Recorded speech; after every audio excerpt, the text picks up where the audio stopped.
Es doctora en lingüística, profesora asociada y, como acabo de decir, la vicerrectora de Relaciones Internacionales, Planificación Estratégica y Partnerships. Bueno, pues os va a hablar de algo relacionado, me imagino, con su especialidad, Language, Ideology, and so he's going to present just now. Okay, so, yeah. Dr. Hirut, whenever you wish. It's not coming there. What's wrong? Is it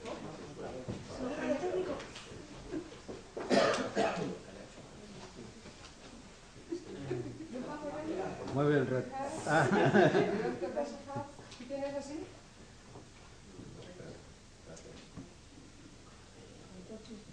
¿Tú miras si lo tienes, no? ¿Alguien quiere el programa? ¿Todos tenéis el programa? No tenemos, gracias. ¿Quieres el programa?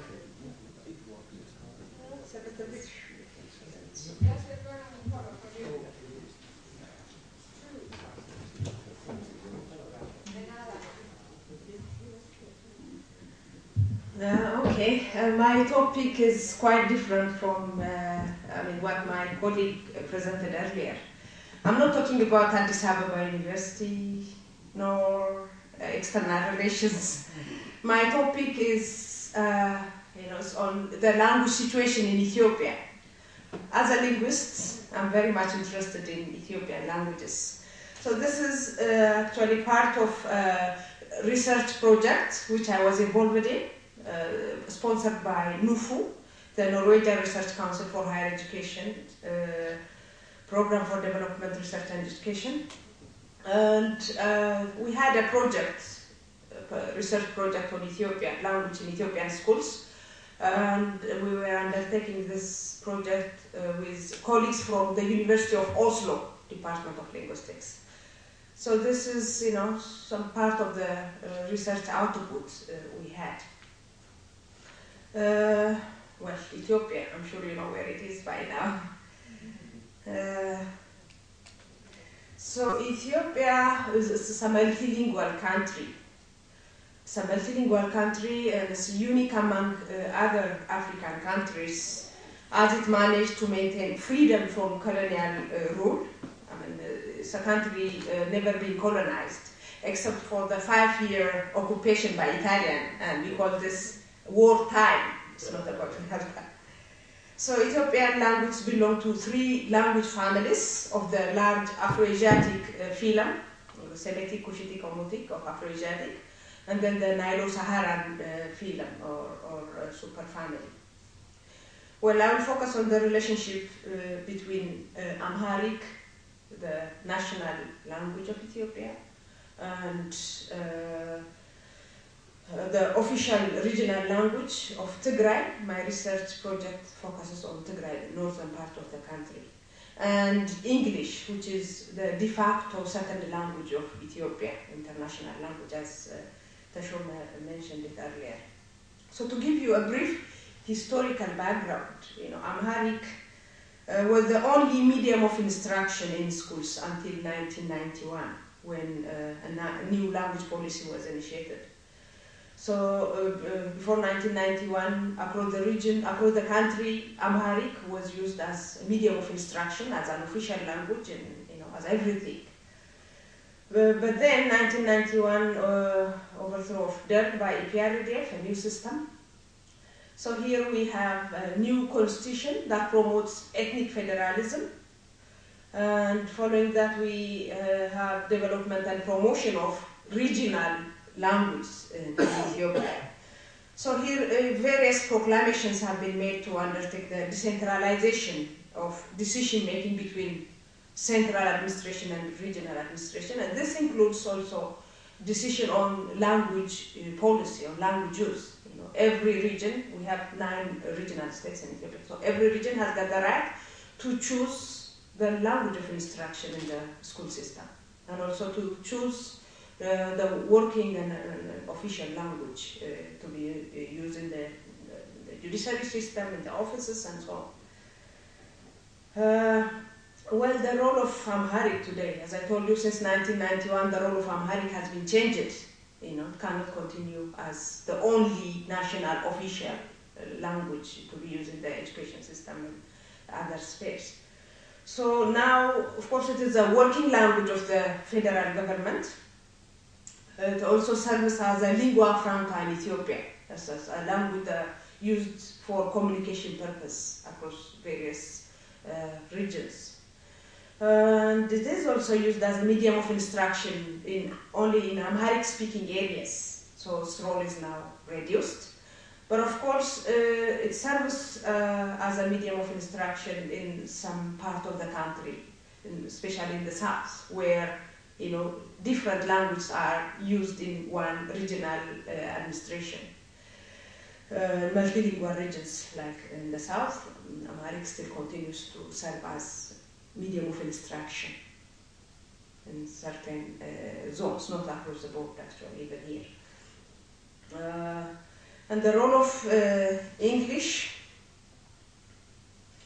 well, English in Ethiopia is used as a language for participation in international affairs and businesses. And as I mentioned earlier, it's a de facto second language. So we have laws, regulations published in Amharic and English bilingual.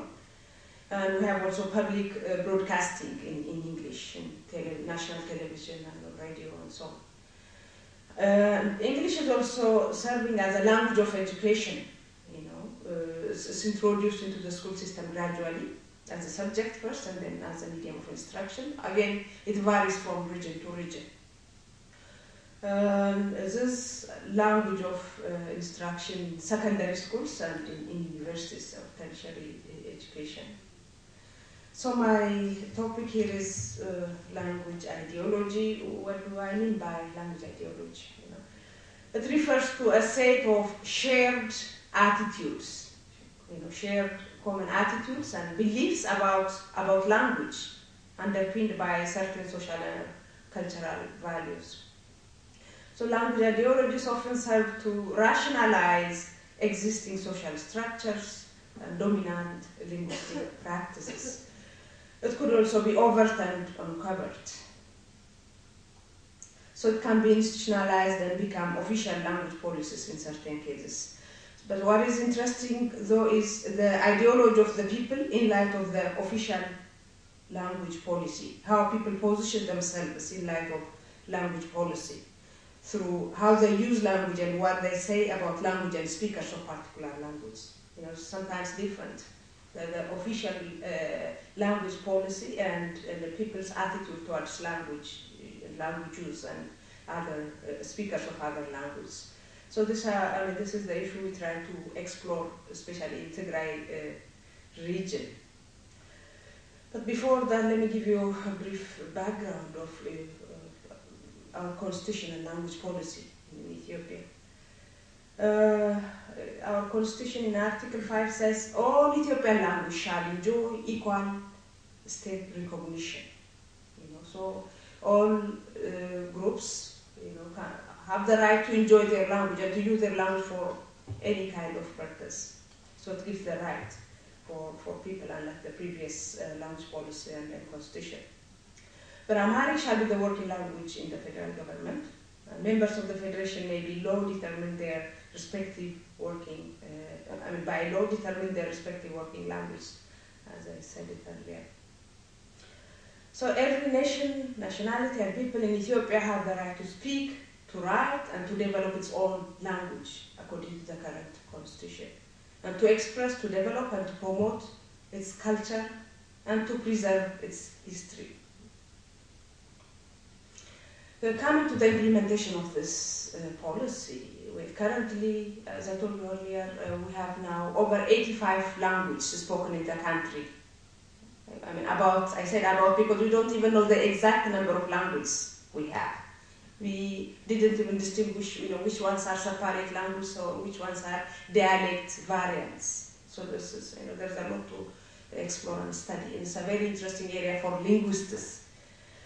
So currently, of the 85 more languages, we have 28 languages introduced already in the school system in different regions and used as official administrative language in their respective localities. Well, Latin script is adopted for the non-Semitic languages. The Semitic language, Amharic, Tigrinya, and Harari, they use Amharic script, Ethiopic script. The script is also Aramaic.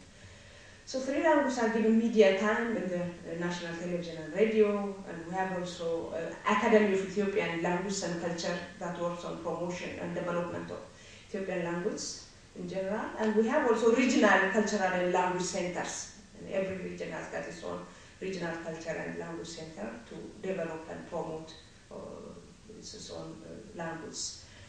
So they prepare dictionaries, create scripts and produce text materials and so on. So this is where my research site is, Tigray, the northern part.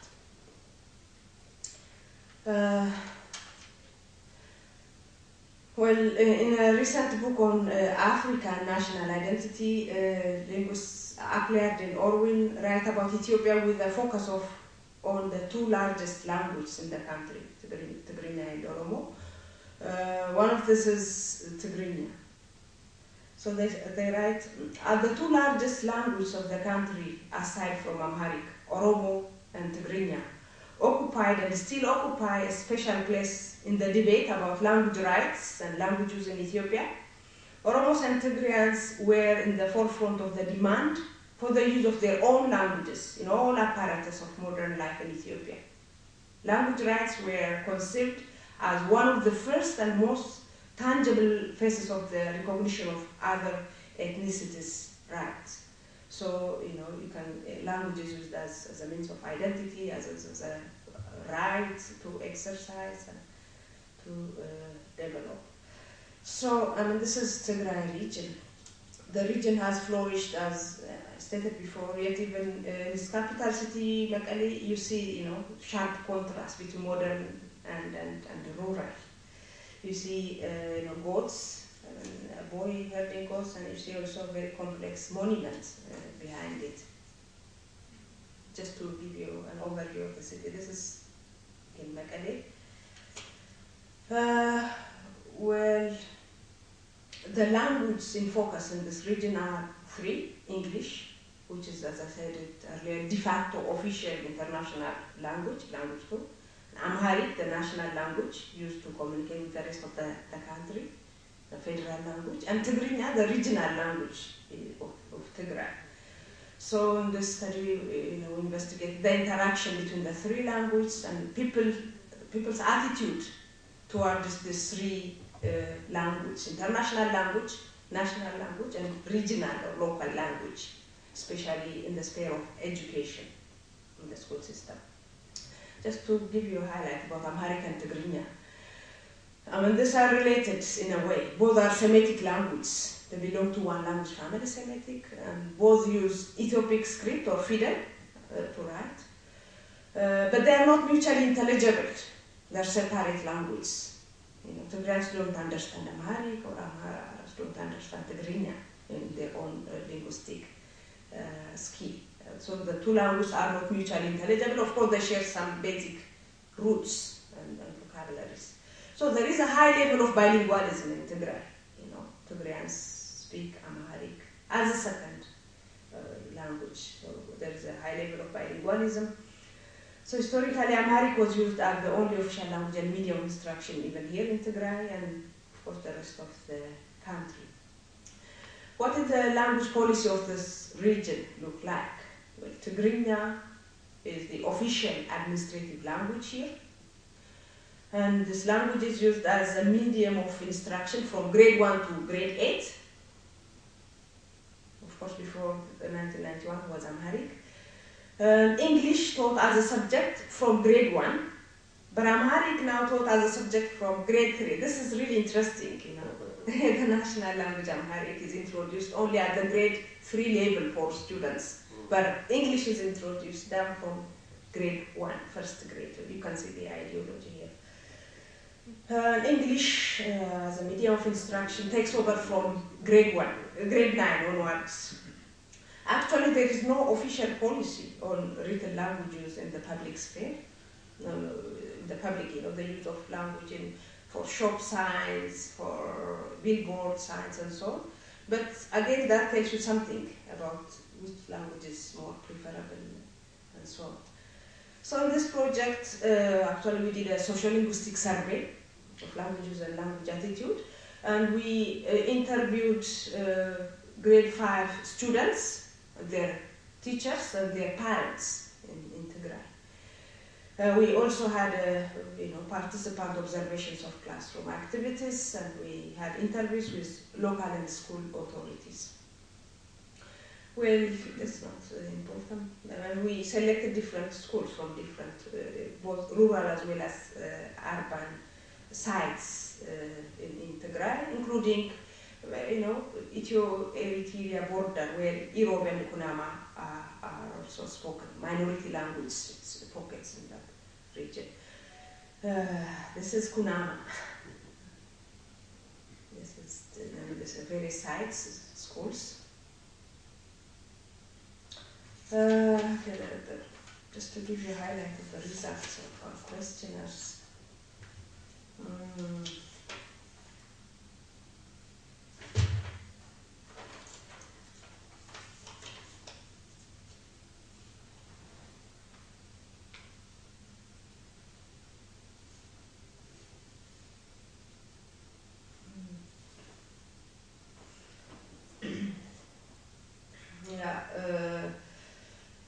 Well, in this focus, in this, where is it? Yeah, this shows our sample distribution according to ethnic language majority in the schools.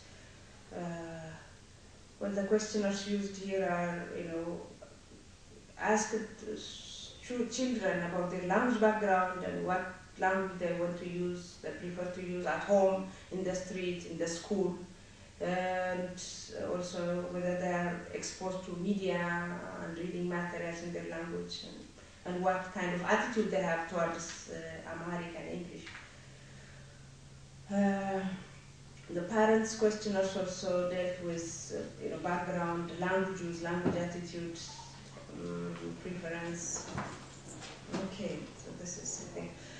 So on this table, the focus is English and Amharic. So the question, would you like another language than Tigrinya to be used as a medium of instruction in the first cycle? With the question used here. Here are the number who responded yes with their choice. Reasons given for English concern learning an international language. They say 35% of the teachers said they would like to have English or Amharic to be used in the school as a medium of instruction than the regional local language Tigrinya. So the reason they gave was that, well, English is an international language and it's a way toward this internationalization, and it opens up the door for high-level opportunities. And Amharic is also good for mobility within the nation, within the country. Our children can move around and have job opportunities elsewhere in the country, and so on. And we also checked with parents. The proportions were similar for both urban and rural schools, where Tigrinya dominate. So what's interesting is the variable response from the parents in schools with indigenous language groups, Kunama and Irob, minorities. So even here, with parents, 65% say they prefer Tigrinya, but like 26% went to English and Amharic. But again, with Kunama and Irob, the things are a little bit different.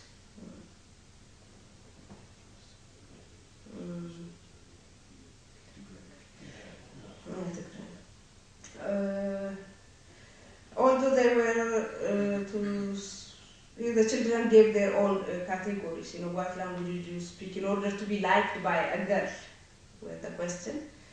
So they said 58% Tigrinya, and others Amharic and English. So although they were to specify outside their own ethnic group, many insisted that they would marry within, which is why Tigrinya is so high. The desire to marry an Anglophone is also an indicator of the prestige given to English. When you get married, from what ethnic group outside of your own would you like to have as your spouse? Was a question, another question. And here, about half, again, they insist to have their own from Tigrinya.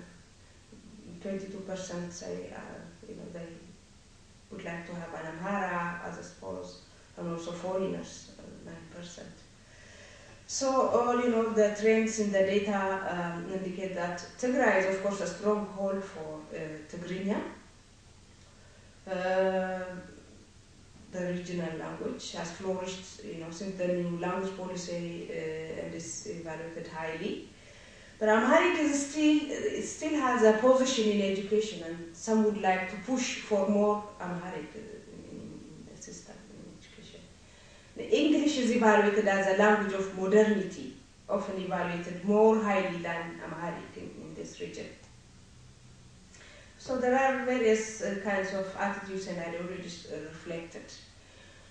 We have, people promoting or choosing for English. They say it's good to participate in the international arena for globalization, and it's also an expression of modernity. So they tend to have this English. They prefer to use English as a medium of instruction. And there are also people who are strongly, tending to Amharic. And the reason they give is it's good for national unity, to have one national language that guarantees a national unity. And of course it functions as a lingua franca and so on. We have also some reflections. Association of Amharic language with Amharas, the former conquerors and oppressing group. So there are people saying we need to have distance from Amharic and from Amharic script. Okay, so we have also that kind of attitude reflected here and there. Of course, there is a high level of promotion of regional language for political purpose. Of course, the recognition of people's rights is important. And also for pedagogic benefit, children need more mother tongue education so that they can, learn better, at least at a lower level, to learn about their environment. So there is a certain tension in this language ideologies. As Susan Gall, 1998, pointed out, ideas about language and ideologies can be contradictory. So here you can see, positive attitude towards Amharic and at the same time negative towards that language. Same is true to local regional language. These trends are also evident in the linguistic landscape of Meghalaya, the capital city of Tigray. We took a study about public space, the use of language in public space, as I mentioned it earlier. So public space can be an arena for ideological battles. And this concerns the linguistic landscape, language on public and commercial science. So the data, I don't want to go into detail here. The data we have on this are all of the science in the main shopping area of Meghalaya. So what we see here is, in fact, the use of Tigrinya in the linguistic landscape of Meghalaya. A situation that is, relatively speaking, new. However, Amharic still exists in the linguistic landscape. Moreover, we also see the strong influence of English. So in the linguistic landscape, we have Tigrinya appears in slightly more science, and Tigrinya dominates, especially top-down science. I mean, this science put on by government offices and organizations. They use more of Tigrinya. Tigrinya and Amharic language contact is also observed in the landscape. That's not important here. So English is used in over 77% of the science works. Of course, always in bilingual science, along with Tigrinya and Amharic. And interestingly, the use of English is not always for communicative purpose in the linguistic landscape. If you look at this sign, for example, you know, it's a small shop, it's a tailor shop, and they don't expect any foreigner to come and get service from here. But they still prefer to use the English word, modern, you know. It's written in Amharic, but they use English in between with the word modern. While we conducted interview with the owner, why did you prefer to use, you know, English here? They said, because it's modern. Yeah, so in Ethiopia we can say English is a sign of, people consider English as a sign of modernity and prestige. Also conducted some study in the southern part of the nation, and that really goes in line with our findings in Tigray.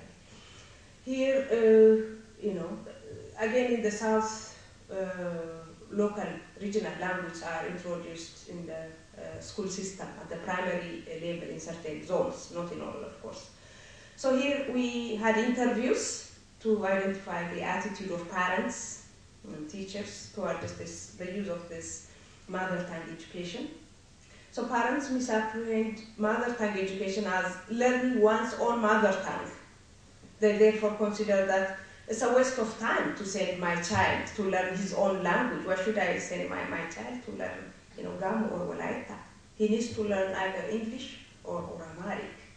You know, they confuse between languages as a medium of instruction and learning a language skill itself. So some other parents believe that the local language really diminish the value of education for their children.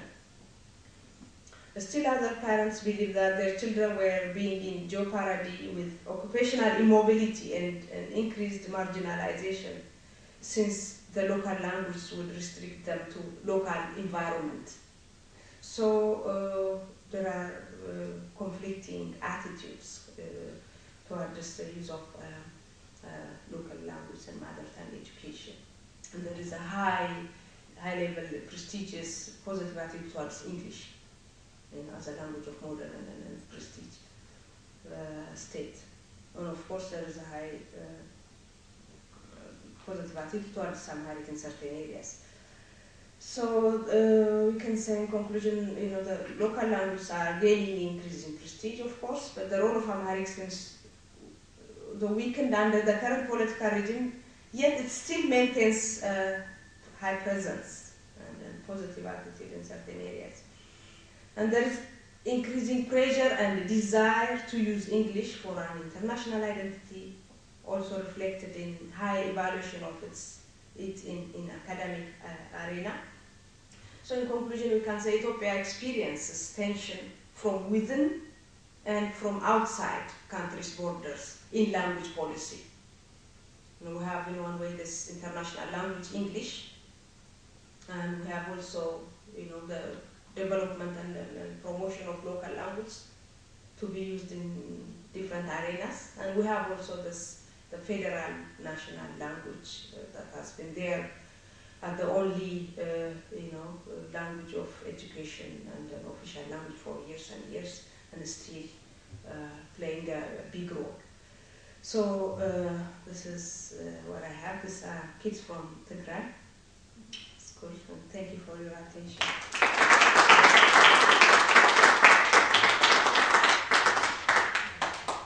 Okay, any question for her? Wow, several questions. So just a couple of questions, short. How's the situation in Eritrea with the